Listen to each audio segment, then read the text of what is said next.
ഈശോ മിശിഹായ്ക്ക് സ്തുതിയായിരിക്കട്ടെ. ദൈവവചനം ശ്രവിക്കുന്ന ലോകത്തിൻ്റെ എല്ലാ ഭാഗത്തും ആയിരിക്കുന്ന സഹോദരീ സഹോദരങ്ങൾക്ക്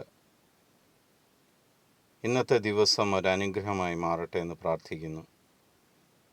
ഇന്ന് നമ്മൾ ശ്രവിക്കുന്ന തിരുവചനം സങ്കീർത്തനങ്ങൾ 46 അധ്യായം 1 തിരുവചനം.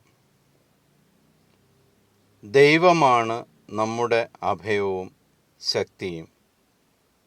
കഷ്ടതകളിൽ അവിടുന്ന് സുനിശ്ചിതമായ തുണയാണ്. നമുക്കെല്ലാവർക്കും പല ബുദ്ധിമുട്ടുകളും പ്രയാസങ്ങളും വരുമ്പോൾ നമ്മൾ നമ്മുടെ ബന്ധുക്കളിലേക്കോ ലോകത്തിൻ്റെ നമ്മൾക്കറിയുന്ന വ്യക്തികളിലേക്കോ ഒക്കെ നമ്മൾ തിരിയും. അവർ നമ്മളെ സഹായിക്കും എന്നുള്ള ആഗ്രഹത്തോടെ. പക്ഷേ കർത്താവ് വളരെ വ്യക്തമായിട്ട് പറയുകയാണ്, കഷ്ടതകളിൽ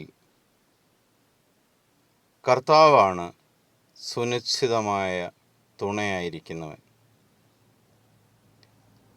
നമുക്ക് ഒരു അഭയകേന്ദ്രമുണ്ടെങ്കിൽ അത് ദൈവമായിരിക്കും.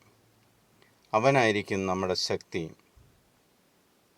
പ്രിയ സഹോദരീ സഹോദരങ്ങളെ, ഈ തിരുവചനം നിങ്ങളുടെ ജീവിതത്തിൽ ഒരനുഗ്രഹമായി മാറട്ടെ എന്ന് ഞാൻ പ്രാർത്ഥിക്കുന്നു. കർത്താവ് നിങ്ങളുടെ അഭയവും ശക്തിയും നിങ്ങളുടെ എല്ലാ പ്രതിസന്ധികളിലും നിങ്ങൾക്കുള്ള തുണയുമായിരിക്കട്ടെ എന്ന് പ്രാർത്ഥിക്കുകയും ചെയ്യുന്നു. ഈശോ മിശിഹായ്ക്ക് സ്തുതിയായിരിക്കട്ടെ.